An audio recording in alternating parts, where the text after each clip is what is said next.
Welcome to the Informed Pregnancy and Parenting Podcast. I'm your host, Dr. Elliot Berlin, and I'm joined today by co-host Kristin Palase. Kristin became a mother for the first time this year. Congratulations! And she's in the midst of finishing her chiropractic training at University of Southern California Health Sciences, where she got stuck interning with me. Sorry.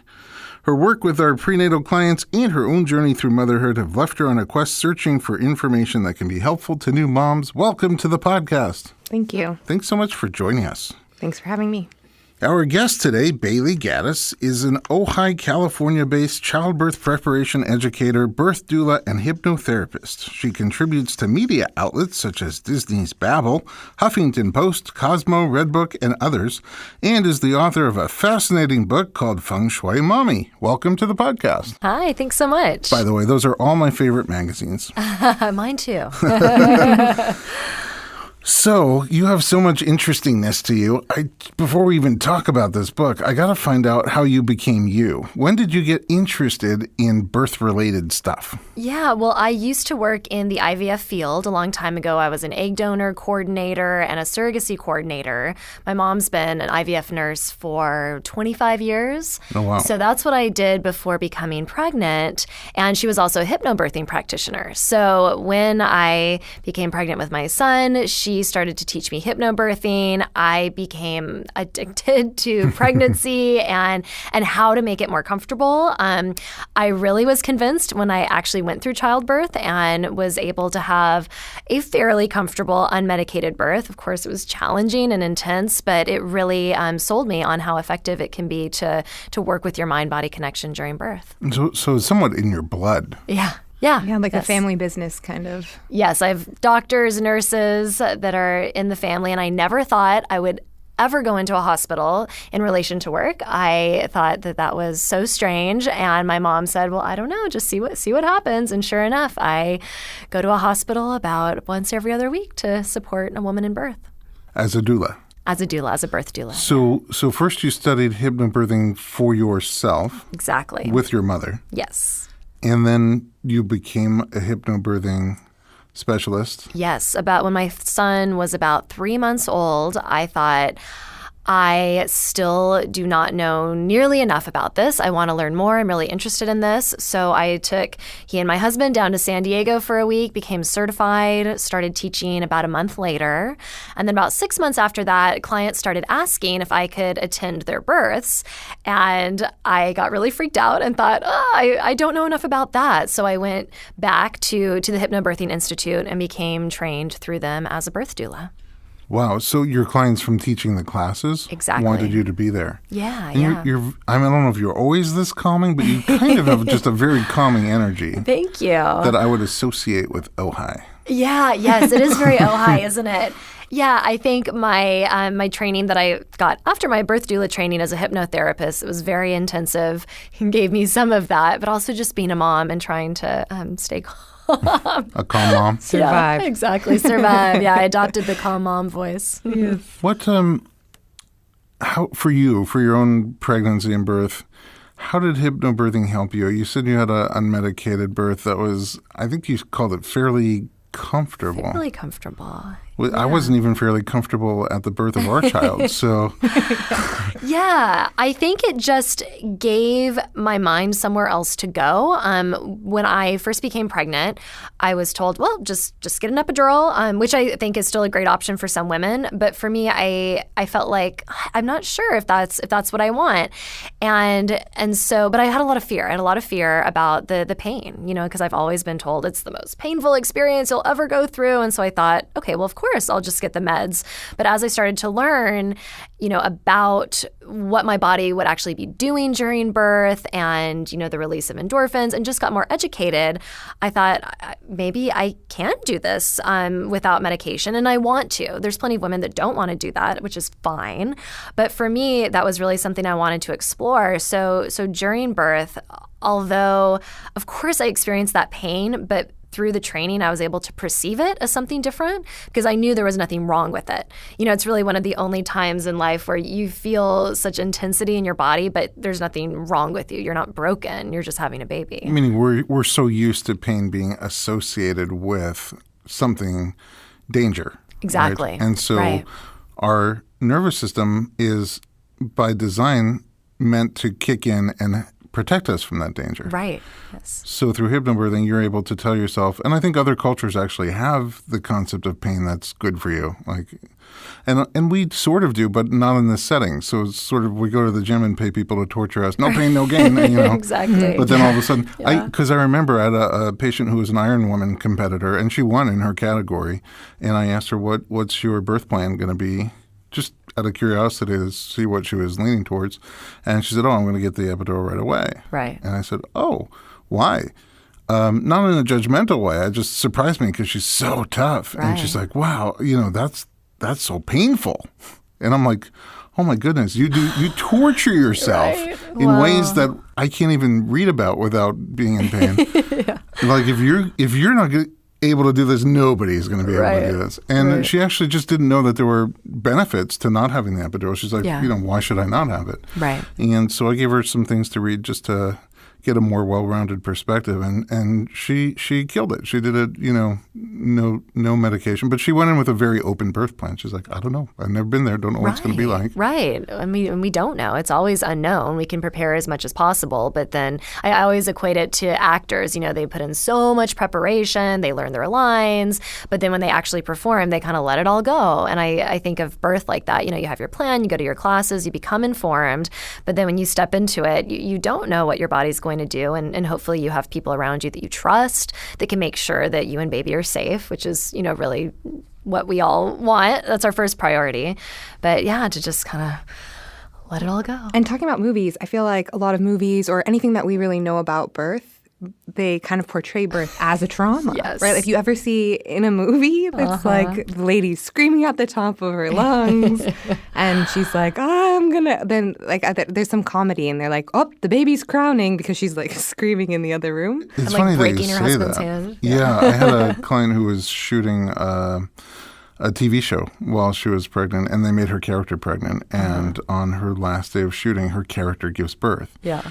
And they did the birth scene, and then all of a sudden, the notes back from her director were bigger. We want bigger, louder. It's not, not enough drama, basically. Right, yeah. So she had to do it again, bigger and louder to pretend give birth to her character's baby.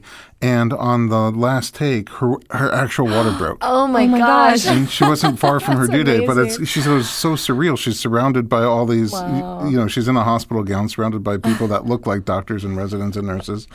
And they all start fainting. And they're like, oh my goodness, what do we do? And she's like, nothing. Great. I'm going home to take a shower, and I'm going to have my baby. Yeah. So, but you're right, the drama, that's what we're exposed to when it comes to childbirth is drama. Kristin, did you use any kind of childbirth education tools before? Because you just had a baby less than a year ago. I actually did the Bradley method, and that's where I went to go learn more about birth. And then we took, I think, some small lactation classes through the local hospital. Did you find them helpful? I did, actually. The Bradley method, I think, gave us really good tools, not only just about birth in general, which I think I've been exposed to from school because I was kind of right in the middle of all of our education. So you're just like, I know where my uterus is. That's the first step. Which I thought I was, ahead of the game, but I guess not. But I think it also really helped my husband figure out how to help me. Right. Because I didn't think that I was going to use a doula, but then I went to a midwife, which I loved. Yeah. And he was like, but I want to be your doula. And I'm like, okay. So it really inspired him, actually, to kind of be really, really involved, and he wanted to be the first person to touch our son, and he got to. That's really cool. So I think it more inspired him and made me feel more calm and less fearful. It's funny, I'm a doula, and my wife's a doula, and every time we have a baby, we hire a doula. And I think it's because at our own birth, I want to be the husband, the loving, supporting partner, which is a totally different role, at least in my mind, than the doula. But it's neat that dads and partners are getting a lot more hands-on than they used to be. I mean, up until roughly the 70s, we weren't even allowed in the room. It was sort of like we're outside pacing, having a cigar and chocolate bar, and eventually they tell you your kids are like, woo, we did it. And now all of a sudden, it was a quick shift. And all of a sudden, it's like not only you were allowed in, but now you're the coach. Good luck. We don't know what to do. And I think for some dads, it's probably terrifying if you're not like in that mind space. Like I would be terrified myself. Like, how do I help you? And you see your partner in this intensity and pain and sometimes I feel like when I'm a doula and I see the laboring woman's mother in the room, she sees her daughter in pain and freaks out, and she like goes to tackle the anesthesiologist, and her daughter's like, "No, Mom, I don't want that right now." I know. It's hard, Right. Did you, Bailey, become a hypnotherapist separate from your hypnobirthing training? I did, because it was kind of similar to the birth doula story. I had clients asking, can I do private sessions with you for hypnotherapy? And I said, I just have these scripts that I was given. Let me go back to school. So I spent a year. I went to HMI. It's a school in Los Angeles for hypnotherapy. Oh my gosh, it was like 700 to 800 hours of training. It was really intensive, but amazing. And so I have my private practice, and I mainly work with pregnant women, new moms, and children. But you can do general hypnotherapy exactly. as well. Yes. Yeah. 700 to 800 hours of training sounds like a lot immediately, but I went to massage therapy school, which was 1,000 hours of training, but at least like 300 of that you're being massaged by somebody. That sounds amazing. I did not get that. It's not you're not being hypnotized for many of those hours? No. Yeah. Well, actually, that was a nice part. Yeah. I did get some practice with that. Yeah. Some schools are easier than other schools. Right. Yeah. Not as good as massage school, but yeah. It is I did nice part. chiropractic school and massage school at the same time. So I was in chiropractic school from like 7 to 4, and then I'd run over to the massage school and be there from like 6 to 10 at nighttime. Oh my gosh. There was a lot of overlap, but sometimes, when your partner's practicing on you, they need feedback, and I'm just like, my only feedback was like, yeah, exactly. 30 seconds into I guess that's good feedback. Yeah, unless they touch my feet. I'm the most ticklish person on the planet. When I graduated, they dubbed me Tickle Me Elliot. Oh my gosh, that's amazing. So you have this trio of things that you bring to birth. You have hypnobirthing, and your hypnotherapist, and a childbirth and a childbirth educator. But is that the hypnobirthing? So I still teach the hypnobirthing, but just through the last 3.5 years of being a doula and just being exposed to so many different types of birth, I also have a separate method that I've just started to teach, and it draws upon all of the experiences I've had, the training I've had. That's mainly an online course right now. Most of my in-person classes are still mainly hypnobirthing, but it just touches a little bit more on the pain aspect in a good way. Hypnobirthing is amazing, but we really don't talk much about the intensity. And so I've had the feedback from some women of, I really didn't feel prepared for how intense I felt. And I felt like I wish I had known a little bit more that it would be like that. And of course, every woman experiences it differently.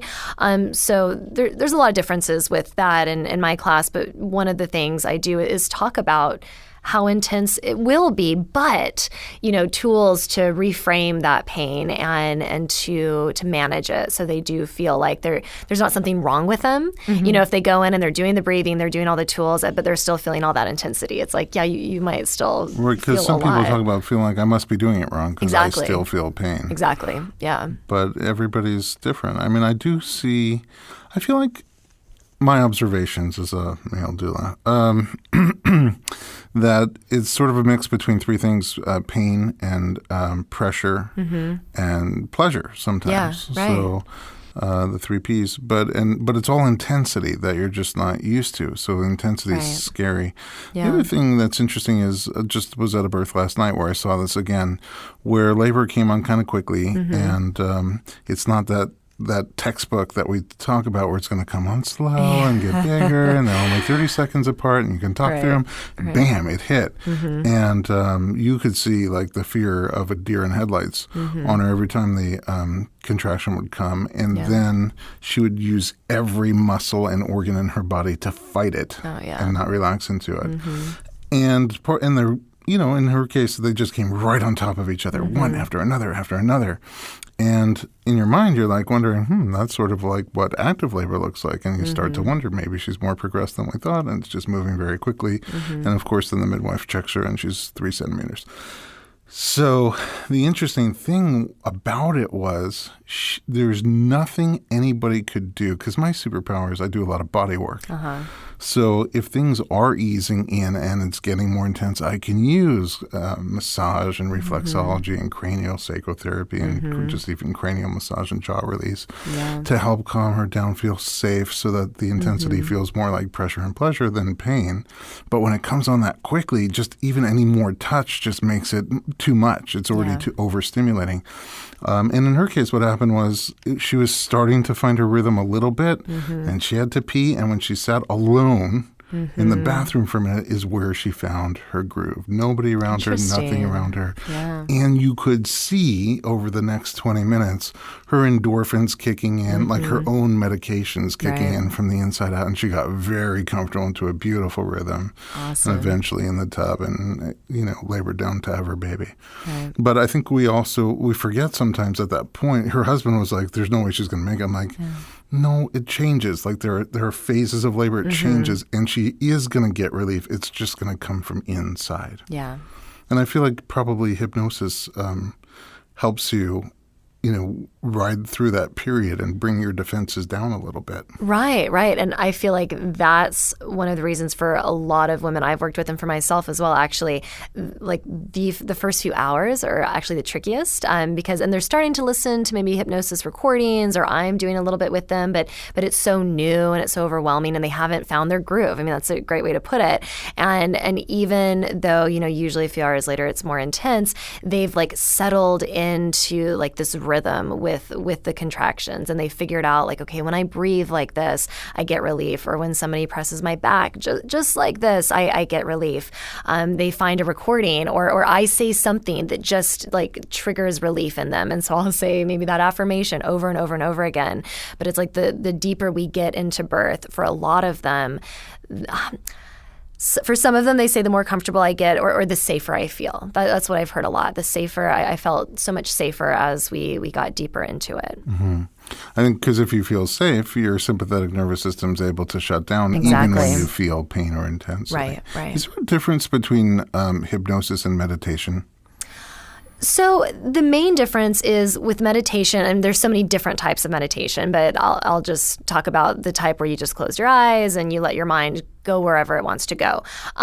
With hypnosis, we're very intentional about the language that we use. So your body, it's a similar feeling in your body, being relaxed but being aware. But the hypnotherapist, when you're doing heterohypnosis, which is somebody hypnotizing you, it could be a recording, it could be somebody that's there in person. We, again, use really specific language that's very gentle, especially with birth, very loving, very positive. We're not dredging up like old scary memories. We're very much in the present and about figuring out what they want to be feeling and how they want to be breathing. And yeah, with meditation, their mind kind of goes wherever. But yeah, with hypnosis, I'm their guide. It's very directed. Down the trail, exactly. And what about for somebody, because I know for me, I was trying to decide between Bradley method and hypnobirthing, and I went to that way because whenever I do a guided meditation, even if I'm guided, I fall asleep. And like I can't stay present. Yeah. So I was like, maybe that's not for me. So how do you help people understand like how, even if it's not meditation doesn't work, or not that it doesn't work for you, but how do you help them understand if that would work for them, I guess? Yeah, well, that's a great question. So with hypnosis, we're really talking to the subconscious mind, and it's really common for people to feel like they've fallen asleep when really a lot of times they're at a level even deeper than sleep. And so while their conscious mind isn't totally present and focusing on what's being said, the idea is that your subconscious mind is listening and absorbing the messages.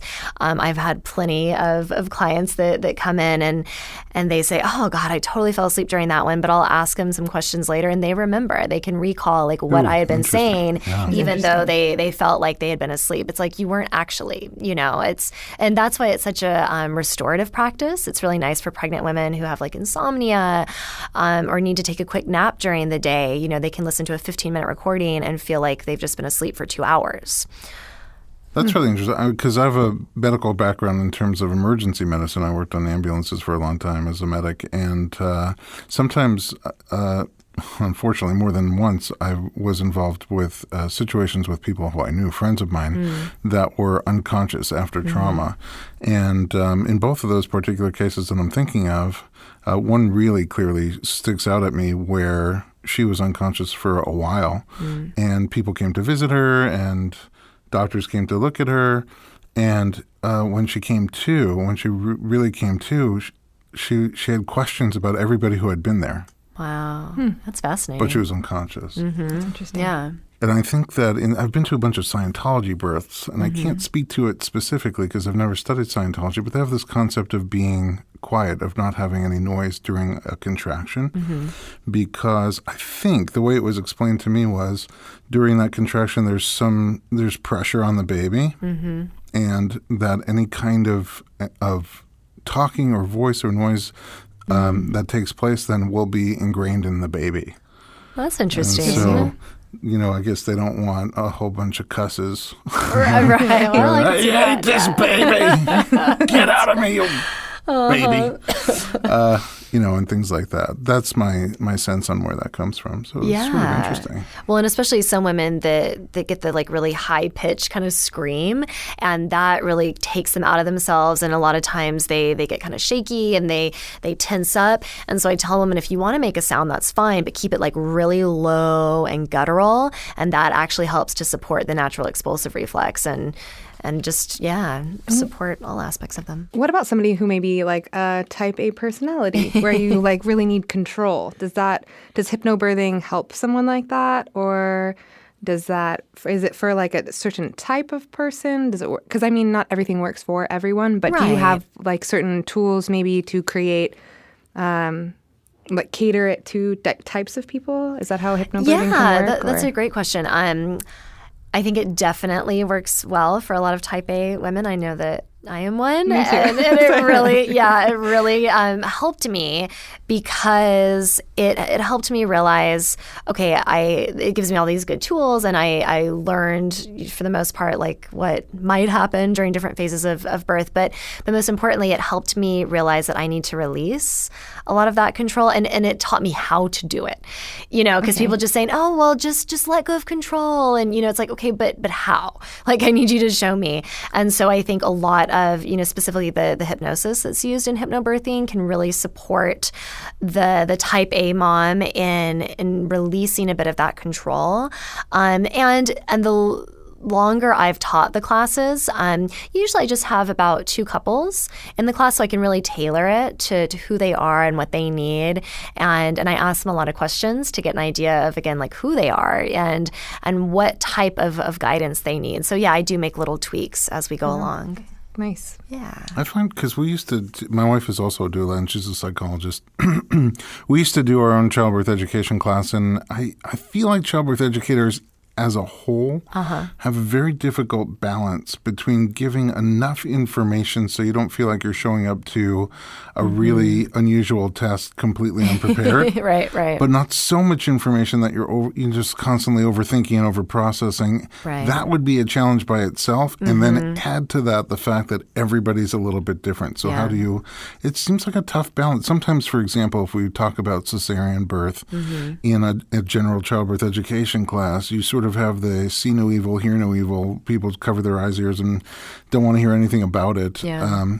But I think it's sort of important to talk about it because it's going to happen for some people. And if you don't know what to expect, it really hits you, I think, a lot harder than if you've been prepared for it. But then other people don't want to put it into the universe. So right. Well, and that's one reason in the book I do, in a really gentle way, talk about epidurals. And I have a link in the book that goes to a page that, in a really non-threatening way, goes over what happens during a cesarean birth. So the mom can feel prepared, but she doesn't have all the gory details. And then I have, after the vaginal birth preferences in the book, cesarean birth preferences to let the woman know that you can still feel empowered and you can still make choices. With an emergency C-section, it's a little bit different, of course. They just have to get in there and do it. But, if it's a scheduled C-section, there are preferences that she can request, and she really can tailor the experience. I've had women that were clients of mine that had beautiful cesarean birth experiences, and they loved everybody in the room, and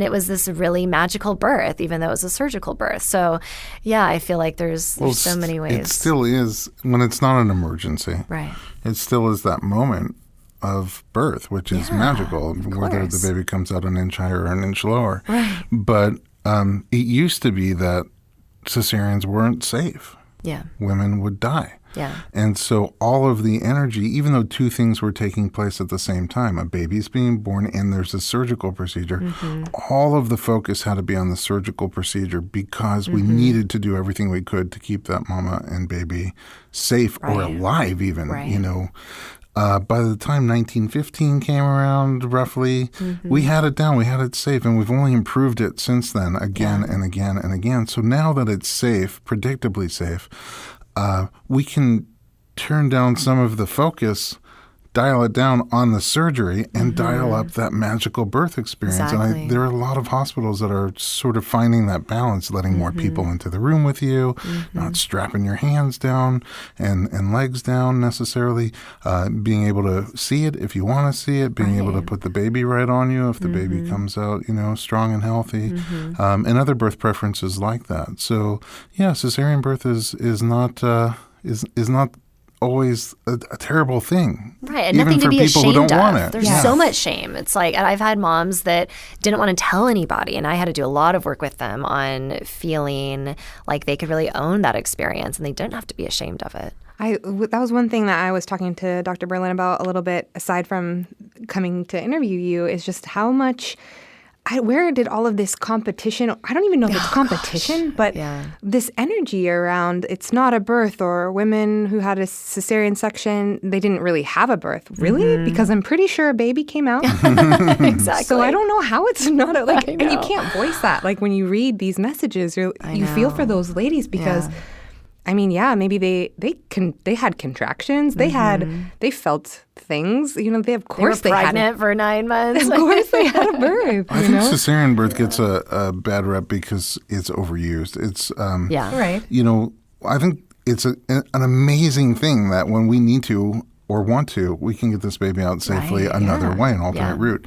The worst thing would actually be someone who needs a cesarean who doesn't have access to one. Yeah. Right. But not a far runner-up is somebody who doesn't need one and doesn't want one and gets it pushed on them. And that happens a lot still in this country. So I think because there's so much push towards medicalization, there's so much push back against it. Right. Yeah. And that's sort of dangerous because then you surround yourself with a provider who is responsible for your health and well-being and they recommend intervention and you don't trust them. Yeah. And that's tricky. a difficult balance too, also for childbirth educators because we're the ones giving them that information. Right. Yeah. I always encourage asking lots of questions. It's like, don't feel like you can't trust them, but feel like you can have a dialogue and you don't just have to say, oh, sure, whatever. It's like, ask questions if you're curious, why you need an intervention or what possible side effects will be. Have that conversation, not to say that you're going to start an argument, but just talk to them about it, And if dialogue's not allowed, then you're probably not with the right provider. Exactly.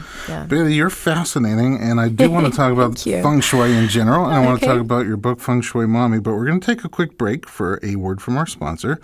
We're going to come back with Bailey and talk about this wonderful book. We'll see you in a minute.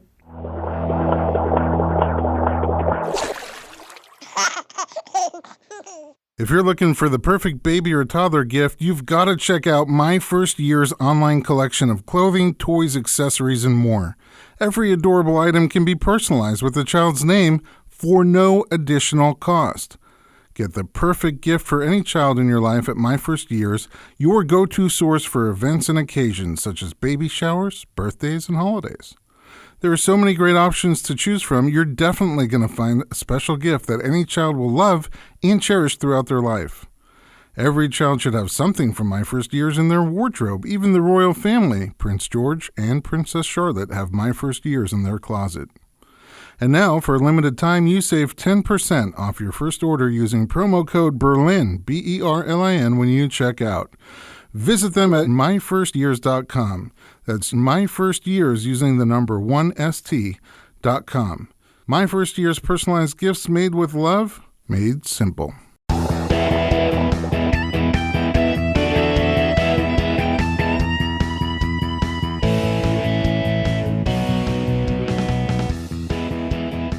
Welcome back to the Informed Pregnancy and Parenting Podcast. It is Dr. Elliot Berlin here with our co-host Kristin Palase and Feng Shui Mommy author Bailey Gaddis. Welcome back. Hi, thanks. Hello. All right, Bailey, we talked about your fascinating leap into everything baby, childbirth and pregnancy.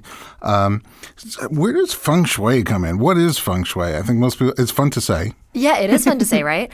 So to put it really simply, it's the ancient Chinese philosophy of harmonizing humans with our surrounding environment. So making sure, essentially, that our environment makes us feel good.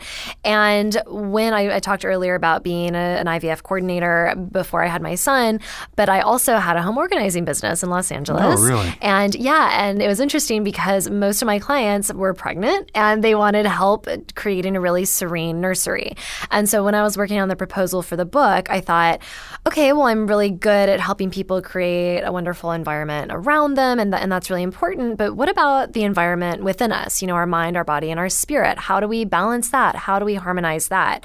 So I kind of created my own definition of Feng Shui with the book. You know, there are, of course, a few chapters that directly focus on literally Feng Shui and some of the main principles of that, and setting up a really peaceful environment in your bedroom or the nursery, wherever your baby will be those first 6 months.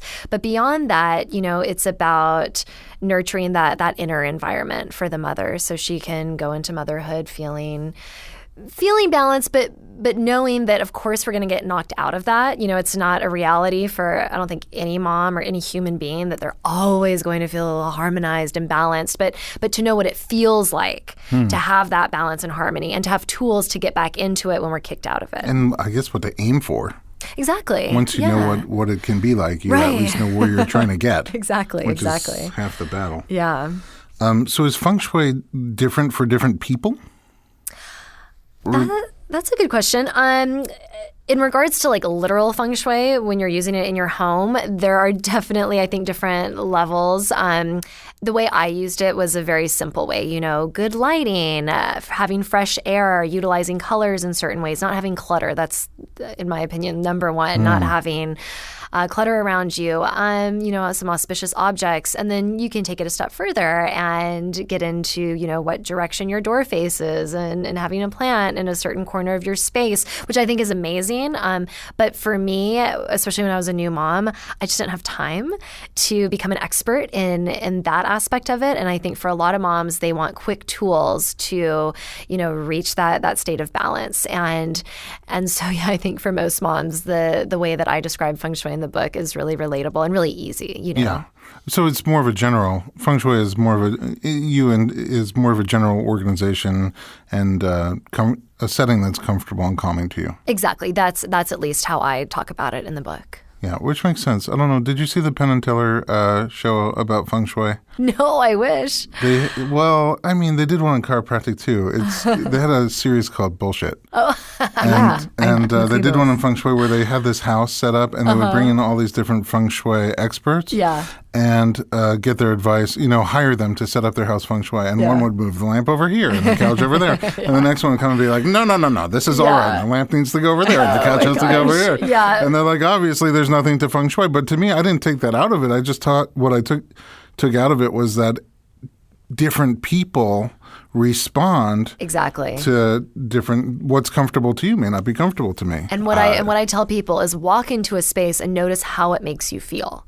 And that's going to be different for everybody. And then make adjustments until you feel good about it. You know, one color that makes somebody feel really serene might totally irritate you. Yeah. You know, so with color choices, furniture, all of that, I mean, it's really about how it makes you and your family feel, which is individualized for each and every family. Sure. Think about music. I mean, some types of music I love when my kids are like, Dad, God, what is that? Exactly. Does that qualify as music? My son says, your music is boring. It's like, where did you learn that word? You're 4. This is boring.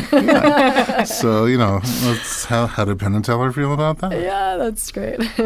So, Kristin, you read through this entire book. I did. What stuck out to you? Because you're also a new mommy, so... Yeah, I think for me, it was the small things, because you do feel really overwhelmed, I feel like. Any new mom I talk to, it's like, you're just like, sleep, I miss sleep.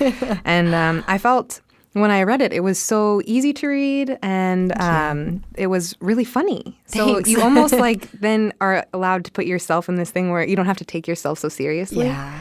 So you talk about clutter, because I feel like as a new mom, I can never keep anything clean. Yeah. Like, I can't. So when I was reading it, I was laughing like, okay, I could try to do that. And then I come home and I'm like, I didn't do it. But you want to get there. And I think that it gives you a space to put yourself in a position to get to a place where you feel comfortable. And I wish I read the book before. It was like one of those things you wish you would be like, I would recommend this to someone, because it gives you a lot of things to think about before the baby comes. So maybe then when you get there, you're not so far into the, I can't put anything anywhere because I don't know where anything is. I bet you get that a lot when you go meet people. That I wish I had read this before. We made a series of birth documentaries, and I hate them, but I get emails all day long from people who say, I wish I saw these before I had my birth experience. And, well, just have another one. Exactly. Well, and that's what I always say. It's like, and I write it in the book, it's like, this is the book that I needed to read, and that's why I'm one of the many reasons I'm looking forward to having another baby. Those are the best books. Yeah. When you see something that you wish you had, and then you create it, and then other people benefit from it. Yeah. Speaking of organization, I really like the way you organize the book. It's a very organized book. Yes. It's broken down into the 4 trimesters, which is a funny term, because I thought tri meant 3. But you have the first, second, and third trimester that are traditional, and then what is the 4th trimester? Yeah, so it is what is commonly referred to babies' first 3 months out of the womb, and some people call it like exterior gestation, because it's believed that the brain's not fully developed until about 12 months. But if we waited that long, it would be really difficult to get that head out of us. So those first 3 months, the baby is really vulnerable. The mother, of course, is really vulnerable. For me, when I look back, that was almost the most difficult, quote unquote, trimester, because when you're pregnant, really all you need to do is eat well, get some exercise, don't get too stressed out, drink your water, and your baby hopefully is healthy. But when the baby is out of you during that 4th trimester, you're still hopefully taking care of yourself and your own needs, but then you're playing double duty, because the baby needs to be fed and the diapers need to be changed, and there's so much happening, and your body's healing regardless of what type of birth you had. There's a lot of healing to be done. You're getting to know your baby, your new self. I mean, it's so overwhelming. So I really thought it was important to speak to that and to offer really simple tools and pieces of information that would make that 4th trimester, quote unquote, easier. Yeah. Seems like there's even the 5th and 6th trimester. Totally. Yeah. Maybe a you sequel. Could keep going and going and going. Exactly. Seriously. Yeah, I'm working on it. Yeah. When to I also introduce want to new see food. Feng Shui Daddy, by the way. Yeah, we're working on that too. Too, because when I if I come home from a stressful day and the house is chaotic, my stress just becomes magnified. If I come home from a crazy day at work and the house is organized, even just organized, it changes me. It's so settling and relaxing, and I'll get a good night's sleep because of it, and it doesn't snowball into something bigger. Yeah. And even as a kid, I remember cleaning my room, not just organizing, but just stuff's everywhere. It's not a settling feeling. And then as I start to put that away and close that drawer and put things where they need to be, it slowly transforms into a better habitat. And by the end, you just feel good. And in fact, I have that with my work that I do. Somebody once asked me, because I see sometimes 15, 16 people in a day, and I spend a lot of time with our patients. It's always at least 30-minute visit.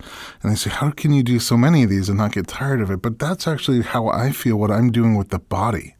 Meaning when you come in and the muscles are all bunched up and jumbled and tight and dysfunctional and the joints are not aligned well or moving well, and slowly but surely, it's for me, it's like literally taking taking a sock and putting it on. I'm releasing that muscle, paving a road that's all unpaved, and putting things back where they need to be. And at the end, when it's so functional, it actually feels rewarding to me. Yeah, absolutely. And then, of course, it feels rewarding to you. Right. Yeah. Yeah. And I think the questions that she answers in that 4th trimester are things that it's like basic things you wouldn't know. And if you don't have your family close by or you don't have someone who's done it before, that's like you're thinking there and you're like, yeah, what is their poop supposed to look like? You know? And I answered the questions that I didn't know. And even like, and then there's even more. And then you go to get the information and there's so many answers. So it's like a nice place to, okay, let me go here because it tells me at least the basics. And I thought that was really nice because I think that is just, there's so much information out there and you go and it could be really overwhelming, like you said. And and I tried to create something that would, again, provide that base knowledge. But then, in the book, and you've read it so many times, I'm like, and if you have extra questions, ask your care provider, the one person that specifically knows your medical history and can speak to your unique situation versus the internet that has no idea. Like all the people on the forums, they only get like little pieces of information. So, I think it's hopefully a really good complement to that professional care. And even this may be an overshare, so sorry. Share away. I really liked also that you didn't just, you addressed lactation after and in the 4th trimester about what to expect kind of, like with how the milk comes in. And if you don't know, like that could be a very scary experience, I thought that my breasts were going to fall off. I'm like, oh my God, they're rocks and these boulders are going to fall out of me. I mean, I was terrified. Yeah. I had no idea. And you're like, oh my gosh. And then I unfortunately suffered from hyperlactation. And that's really not a common thing. So I couldn't find a lactation consultant that would help me with it. Interesting. And you mentioned in the book what to look at in your child if they're, like if their poop is like a certain color, that could mean that. Right. So I had no idea. Oh, interesting. And when I would go to lactation consultants, they're like, oh, well, you're overproducing. That's fine. We want them to. I was like, no, but it's not fine for me. Yeah. So I had a really hard time finding help. So when I read that, I was like, that's one of those moments that I was like, I wish I had this book. That's so nice to hear. So I found that it was really, really informative. Have you been traveling around with the book? A little bit. My publisher said it's really hard to get pregnant women and moms out of the house. Really? Yeah. So most of my travel has been doing TV appearances, a few book signings, not a lot, and then luckily, radio, podcast. So it's been nice because I haven't had to do so much travel that I'm away from my son too much. Yeah. But still, just the little bits and pieces I've done, it's been challenging, but really amazing. And I've met some amazing moms and women. So I think because you talk about all the different types of pregnancy and childbirth and postpartum experiences, you're not focused on one. And there's such diversity. Some people want to have the baby at home or at a birthing center. Other people want to have a baby at a hospital. Some want a midwife, some want a doctor, medicated, unmedicated, vaginal, surgical. And it's great that we have choices and options. And, once you take away that judgment, and you make each of those choices and options okay. I mean, the whole thing about informed pregnancy, our whole concept is to give you information and you make the choice. Exactly. And then we support whatever choice you make, even if it's a choice that I wouldn't make. Yeah, right. And that comes across a lot in your book. So thank you. I bet that when you do go interact with people, it's refreshing for them to hear a hypnobirther, so open-minded and warm and accepting and in favor of people making their own choices, no matter what those choices are. Yeah. I've never met one woman where I feel like, oh, you're making that choice, huh? I mean, I really feel like it's organic for me to support women in whatever they choose. And I've met some women, they're like, yeah, I think I'm going to do this because, my mother-in-law wants me to. And I don't try to stir anything up, but I just ask some questions like, oh, is that what you want? And usually, not really. And I ask, oh, well, what do you want? I'm just curious to hear. And then she'll tell me, oh, like I get really excited about thinking about a birth center birth or whatever, and that gets me really excited, hearing what the woman authentically wants. And it's so easy for me to get behind that, whatever it is. Yeah. And sometimes I'm sure, the first person that's ever asked you, what do you want? Yeah. And for some reason, people feel like it doesn't matter what they want. Yeah, and I think there's a big thing about, especially like woman to woman, that it's like if you're making a choice that's different from the choice that I made, you're somehow saying that I made the wrong choice. When, of course, we're not saying that, but I think that's where a lot of that competition comes from, is like proving to ourselves like, well, I made the right choice, and and everybody else needs to birth the way I birthed to validate, my decision. It's like, well, no, what the choice you made, if you felt good with that, then that was the perfect, unique, right choice for you. Yeah. But that's not necessarily going to be the case for all other women. I almost feel like it's after my friends get married, it's that kind of thing. Like they're trying to get everybody else to be married. Exactly. When you have a kid, they want everybody else to have a kid too. It's like makes me feel better about my choice if other people are doing it too. Exactly. And then there's like this strange guilt too, I find, that some women have, that if their birth plan didn't go the way that they had planned, and then they feel defeated or like I couldn't do it. And I felt like you addressed that also in the book. Understanding, you kind of try to make it like a safe place, right? Like I think if that's how it came across. That was definitely the intention, having the book be a safe place where women could go to become informed but not feel judged, and to get in tune with their intuition. Because I think a lot of us, when we're asked, well, what do you want? It's like, I don't know. Like, how do I figure that out? So I felt like in almost every chapter, I tried to have this like underlying message of getting in touch with that intuition and touching base with that inner wisdom that I feel like even like children have. We all have that voice of the right unique action for ourselves, and it's easy to lose that the older that we get. So part of the book was, again, touching base with that voice. And then did that inspire those sections from Her Heart to Yours? Was that kind of where you wanted to go with that? I felt like there's little parts throughout the book, right, where it's different women from, I guess, where you've met them. Like, where did you meet these ladies? How did you get to want to share their stories? So it's a combination of women that I've worked with in person, women that have taken my online courses and have written me stories. And then part of it was the Facebook community that I have, just asking like, hey, this is the topic that I'm writing about. Do you have any stories that, would work well with it? And so I just kind of curated all the stories and chose the ones that I felt like really worked best with each chapter. And I just felt like it was really important for women to hear from not just me, but all these other women that had these really unique experiences. And they weren't all just like, oh, my birth was just so perfect. I mean, there's a lot of challenge in those stories, but finding the light in that challenge and finding the lesson in it, and to just see, again, that we can all make different choices, and that is okay. Yeah, I felt like it made it really relatable, no matter where you came, because I didn't have the same experience as them. But I think you can almost like put yourself in their shoes and be like, wow, that must have been rough for them, or I can't believe that someone could do that. It was I liked that interesting part of the find that connection, some empathy for other women.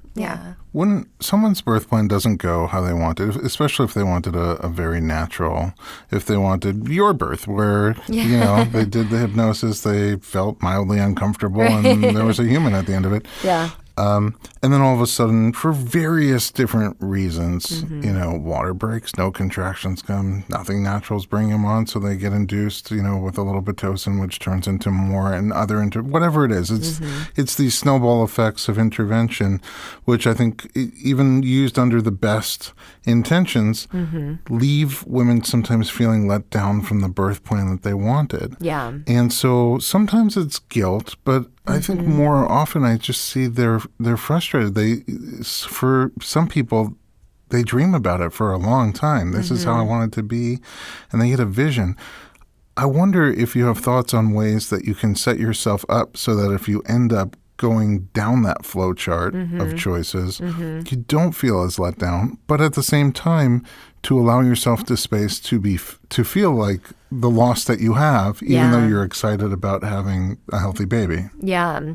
Well, and that's interesting that you said that, because I found that one of the most effective ways I can support a woman who had a birth that did not go as planned is first and foremost letting her know that she can be upset about it. Because everybody's like, oh, but you have a healthy baby, so don't be upset. And everybody shuts down her emotions. With good intentions. With good intentions, of course. Everybody's trying to make her feel better. And before I learned different techniques, I was saying that, because of course we're all coming from a good place. We want her to be happy. But what I do now with women that have that kind of experience is I create really specific containers for them to process those emotions. So sometimes I'll go and we'll do some hypnotherapy. I give them journal exercises. I tell them, find somebody to hold the baby for half an hour and you can go cry if you feel like it in a safe space. So figuring out ways where they can release that emotion and process it without getting stuck in it, but also not just like shoving it down where, it might manifest into postpartum blues or sometimes depression, come out in other ways. So to find that balance, of not, again, being stuck, but letting it out. That's really cool that you give them a tool, the hypnotherapy, to help themselves process and sort of go through the emotions naturally. Right. And it's also neat that each of your chapters ends with a hypnosis. Yeah, yes. That you get from the website. Yes. And bring all of your neat little elements in your tool belt together in this project. In the book, you talk about chakras. Yeah. What is a chakra? Also fun to say. Yeah. So I've heard, coming from Ojai, I've heard all different, ideas about exactly what they are. But the way I think of them is, energy centers in different parts of your body and recognizing that, they all need to be nurtured and connected. And, and I really use them a lot with birth. If I have a woman that, is having trouble finding her voice, and can't express herself. And so we do a lot of work with like the throat chakra and focusing on sending love to that area. Is this during birth? Yeah, I'll do hypnosis where, I can tell, I usually don't say, oh, you're not speaking up for yourself. Like, I don't hit it directly. I really I just notice. Yeah, I've become pretty good at, reading moms. And so I'll say, let's try this hypnosis. And again, in this really kind of like abstract way, do some work, with that throat chakra and like seeing like a light go to that area and seeing the light brighten, ways to allow her to release that tension. For me, my sacral chakra, that was something that I felt like was like really stagnant, and I had a lot of tension. When I feel stress, when I feel embarrassment, I feel like heaviness in my stomach, and so that's an area where, like, when I do a meditation, I send a lot of love, a lot of light. So that's why I thought it was neat to just give a really basic overview of the chakras in the book, with an emphasis on the sacral chakra. That's an area that gets again, like, stagnated is the best word I can think of when you're going through birth, because so much is happening in that area of your body. And then one of the favorite meditations that a lot of moms that I work with do, and this is in that chapter, in the sacral chakra chapter, is just kind of moving up your body and sending love and light to those chakras. And I've had some dads like, well, that's like hippy dippy stuff, right? It's like, well, I mean, you can call it whatever you want, but it's really interesting, when you do just tune into your body. I mean, it's really just your body and giving love and attention to different areas of your body. It must be so cool to have you as a doula. Thank you. Because it just occurred to me as you were saying that you're like a jukebox of customized meditations depending on what's going on in there. Yeah. Like we can have a playlist of 15 meditations. Right. But like you're creating them on the spot just for what she needs in that moment, which is really cool. Yeah, thank you. And also I need to get your secret one for getting rid of heaviness in the belly. But that's a separate You issue. got it. You got it. I think everyone. Yeah, right. Well, we can all use that. And the sacral one speaks to me a lot, and I'm sure to Kristin as well, because of the work that we do at birth sometimes leading up to, hopefully, but releasing the sacrum and the pelvis and making it more functional so that it can expand and let the baby through smoothly. You talk a lot about energy in the book and making a sanctuary space or holding space. Do you find that people don't know what to do with that sometimes, or Because I know sometimes even with what we do, like, talking about energy or even acupuncture, just energy seems to scare people sometimes. Yeah, no, absolutely. And that's why I try to oftentimes tie it into their like emotions or physical sensations. So, if we're talking about Feng Shui, I tell them walk into a space and notice like how your body feels. Do your muscles tighten? Does your breath get shallow? Really like tune into what's actually happening in your body because it's being affected by the energy in the space. You talked about walking into your home and when it's really cluttered, you feel more stressed out. When it's clean and clear, you can relax. You can sleep better. That to me is energy, the energy in the space, and if it's a really like stagnant, chaotic energy, just like a birth space, if you're birthing in a place where you don't feel like you can relax, where, people are arguing, this really uncomfortable energy is being created, your body responds. So that's how I try to get pretty much anybody to realize, oh, okay, this like energy or whatever you want to call it affects me in real ways. I was just giggling because a few weeks ago I was at a birth where the dad was trying to be helpful, a home birth, and make snacks for people, but then he wasn't minding the popcorn in the microwave. Oh, no. And so it burned, and the whole house smelled like burned popcorn. Yeah. And then she was just so mad. She's like, damn the popcorn! Why did you burn the popcorn? Exactly. Try the to be burnt helpful. popcorn energy is the worst. Yeah. That's so funny. Oh, man. Yeah, aromas. I mean, I talk about like really tuning into your five senses, especially when you're creating a birth space in the hospital, home birth, wherever you are. It's like, what does it smell like? What do you taste in your mouth? Like I've had moms, it's like, my mouth tastes so gross, I can't concentrate. It's like, okay, what can we do about that? Like what are you hearing? The texture of your clothes, of the sheets, and aroma too. In the hospital, I always, in any birth, but especially hospital births, I have my little essential oil diffuser and the essential oils. And every time the nurses walk in, they always say, oh my God, it's like a spa in here. And they relax. Yeah. It's really interesting. It affects everybody. It's like it shifts the energy in the space. They want to come in. Yeah. Maybe I'll just go back in there and check exactly. on her. Yeah. I'm just wondering, so do you work with the essential oils with women also when you do hypno? I do. I wouldn't call myself an expert in it, but I do a lot of work with, lavender and peppermint are the favorites. Not burnt popcorn. Not the popcorn. I have not started working with that one oil. yet. Yeah, not popular. So for a lot of women, depending on what they need, if they're really feeling anxious and they need something that will calm them down, we do work with like lavender oil, chamomile oil. If their energy is waning and they're really tired, we'll get out the peppermint, the orange blossom. There's a really neat trick if the mom's having trouble urinating, a few drops of the peppermint oil in the toilet bowl and she just sits on it, it actually helps her go to the bathroom. Really? Yeah, That's so there's interesting. little That's a interesting tidbit. tricks. Yeah, it's neat. And that. I wish I knew that because that was the most uncomfortable for everybody part who me. listened all the way through the end of the podcast, there was just a big payoff. Yeah. Thank you. I know when I teach it in my pretty great. classes, people are like, "What?" And it works. It's really interesting. So That's give it a try, great. ladies. Frankincense, I sometimes use at a birth, and not everybody loves it because it's so earthy, but the people who do just feel so grounded. Exactly. When you pull it out. Yeah, there's so many wonderful tools with essential oils. Goodness, I could talk to you for hours. Yes, There's very so much. easy. Come back, guys. And I am a doula. I am a childbirth educator. I'm not a hypnobirther. Feng Shui, fun to say, but I've never studied it. Chakras a little bit. I have a little bit of history there, but you have so much bundled up, and like Thank you. the way you share it is really receivable. So thank you for that. Oh, it's my pleasure. It's an awesome book. It's called Feng Shui Mommy. Where do we find it online? You can get it on Amazon, Barnes & Noble, Target, all major bookstores, and on my website, BaileyGaddis.com. Well, we will look for you over there, and we'll also link it with the podcast. I want to thank Kristin very much for being here and sharing, because you really have that new mommy perspective that I lack. And you've contributed greatly to the conversation. I hope you'll come back with us. Oh, yeah. Thank you.